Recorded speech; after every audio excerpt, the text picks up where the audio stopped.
when it's the one world currency and you get the chip inside of you. Like Mark of the Beast stuff. And what's going to happen is when they got, so that's headed towards that. Right. So the chip, it's to condition your mind. So it'd be like, oh, we've always been tapping. We've always been using cryptocurrency. We've always been, doing it this way. So when you get the chip, you ain't going to think nothing of it because you won't be like, nah, they've always been doing it similar to this, right? So the chip, when they put it inside of you, is going to be activated as your credit card. So long story short, now you could just, if they put it in your forehead or your wrist, now you could just slide your arm or slide your head, whatever they decide to put it in. And they're going to say, oh, there's all these good things about it. And this is where they manipulate / trick / deceive you. They're going to say, you know why the chip is good? Because now no one could come up to you and just rob you and take your cash. You know why the chip is good? Because if you get kidnapped, I can find you and locate you with the chip. They're going to tell you all these great things. But here's the part that they don't tell you.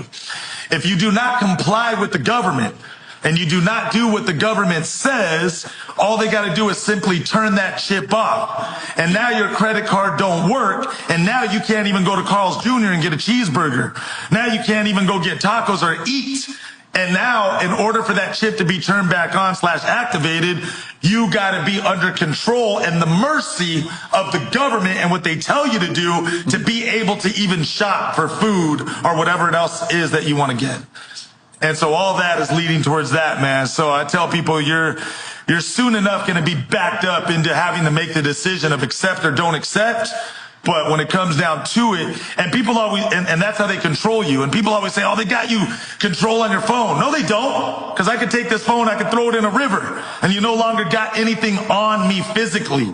But once they put that in you physically, now you're under control because that's your credit card, that's your currency, that's your money, that's your whole damn life right there. Right. And again, a lot of this is exposed. You guys can watch the documentary with your own eyes. And to go one step farther, respectfully, it's all in the Bible. Right. It's all in Revelations. It's right there in black print. Right. So all I'm saying is, but if you want to see some current, watch America Faces of Freedom, you'll get a wake-up call right there, and it shows you how and why this is happening, because this is all leading up to the one world government, the one world currency, and if you know the